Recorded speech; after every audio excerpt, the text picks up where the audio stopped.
बिस्मिल्लाहिर्रहमानिर्रहीम। कैसे हो मेरे प्यारे बच्चों? होप सो ठीक हो गए। आपकी दीदी की हमेशा की तरह आपसे एक ही रिक्वेस्ट है कि आप लोग दुरूद शरीफ पढ़ लें ताकि हम अपनी कहानी का बाकायदा आगाज़ कर सकें। होप सो आप लोगों ने दुरूद शरीफ पढ़ लिया होगा। चलिए बढ़ते हैं अपनी कहानी की तरफ। गरीब रगड़ा चाट वाला। मोहनपुर गांव में राज नाम का एक आदमी रगड़ा चाट बनाकर बेचा करता था। इसकी रगड़ा चाट इतनी अच्छी होती थी कि छोटे छोटे तो छोटे क्या बड़े भी इसकी रगड़ा चाट के खाने के दीवाने थे। आइए ये रगड़ा चाट ले जाइए, 100 रुपये की प्लेट, 100 रुपये की प्लेट ले लो रगड़ा चाट। एक बार खाओगे बार बार आओगे। हाँ हाँ राज भैया, आप ही रगड़ा चाट में तो कमाल का जायका है। पता नहीं कैसे बनाते हैं आप।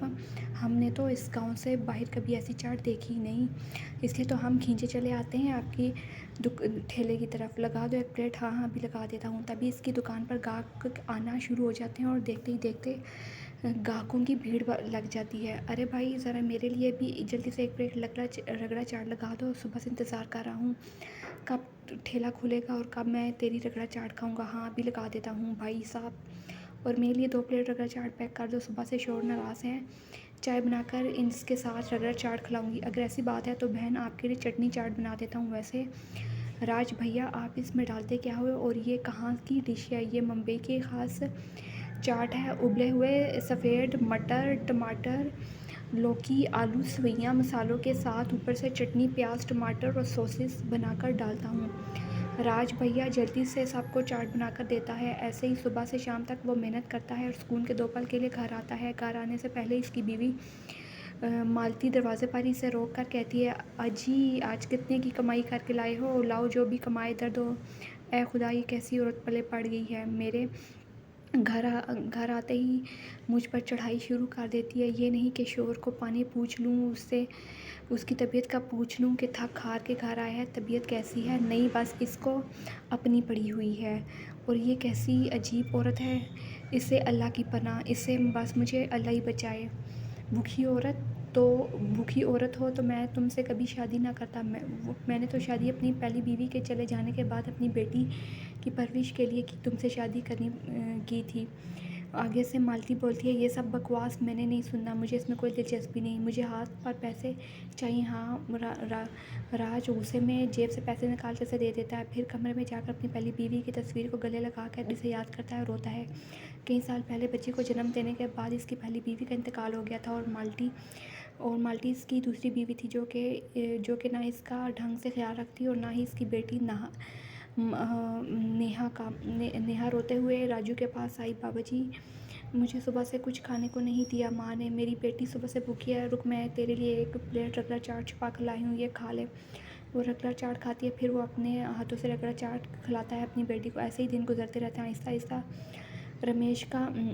आहिस्ता आहिस्ता राजू का रगड़ा चाट का काम थोड़ा सुस्त पड़ जाता है और वो थोड़ा बहुत बीमार भी रहने लग पड़ता है। अब राजू की तबीयत पहले जैसे नहीं रहती और वो थोड़े से पैसे लेकर ही घर लौटता है। ये देखकर माल्टी गुस्से से भड़क जाती है और वो अपने लिए महंगी महंगी साड़ियाँ कहाँ से बनाएगी, मेकअप कहाँ से लाएगी, महंगे जूते और कपड़े और बैग कहाँ से लेगी और अपनी याशियाँ कहाँ से करेगी। इस उन सब का गुस्सा वो नेहा पर निकालती है। अरे ओ मेरी सौतन की घटिया बेटी, जल्दी जल्दी हाथ चला, वो ना गरम गरम चिमटा ऐसे कमर पर चिपका दूंगी कि अपने आप ही हाथ तेज़ चलने लगेंगे। हाँ नहीं तो पता नहीं क्या इसकी माँ पैदा करके मेरे सर पर खुद मर गई, जहन्नम में चली गई। फिर काम करते हुए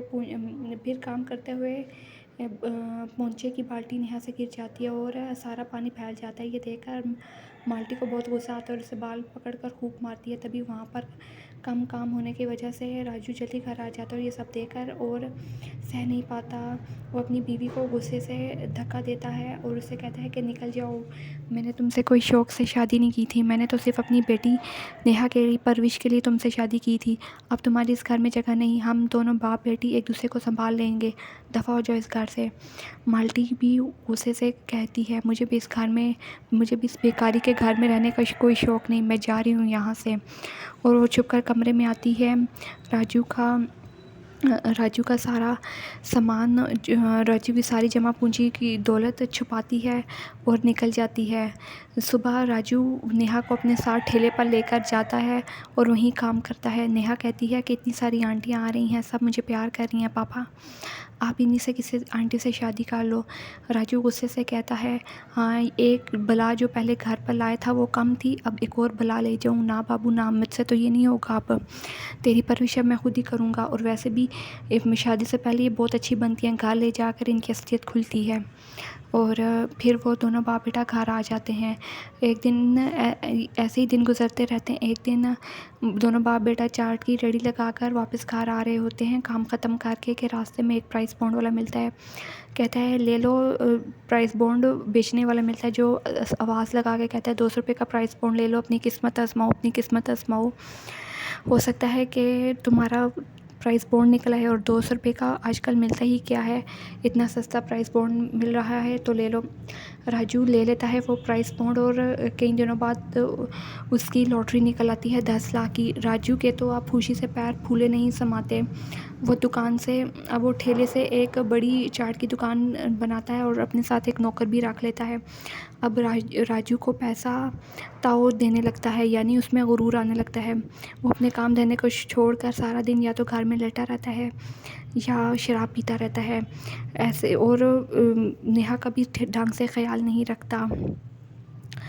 फिर देखते ही देखते राजू का कारोबार ठप होने लगता है। वो अपने नौकर को शॉप से निकाल देता है और खुद ही शॉप चलाने लगता है। कभी बंद करता है, कभी खोलता है, और कई दिन तो दुकान पर जाता भी नहीं। ये सब देखकर नेहा बहुत परेशान होती है कि ऐसे तो कारोबार नहीं चलने वाला। इतने में मालती को कानों कान खबर होती है कि राज लाखपति बन चुका है और अमीर हो गया। वो दोबारा वापस आती है और उससे पाँव पकड़ के माफ़ी मांगती है और उससे कहती है कि उसे माफ़ कर दे। और एक दिन मौका पाकर राजू की सारी दौलत लेकर फिर गायब हो जाती है। अब तो राजू के पास फूटी कौड़ी भी नहीं बचती। वो रोता है, कहता है इस टाइम पर मैंने एक बार फिर भरोसा किया और ये फिर मुझे चूना लगा कर भाग गई। अब राजू अपने गुनाहों पर तौबा करता है और सच्चे दिल से माफ़ी मांगता है। अब वो अपने काम पर मेहनत करता है और आज देखते ही देखते इसका काम धंधा ठीक होने लगता है। वो नेहा को अच्छे स्कूल में पढ़ाता है और यहाँ पर इस स्टोरी का इख्तिताम होता है।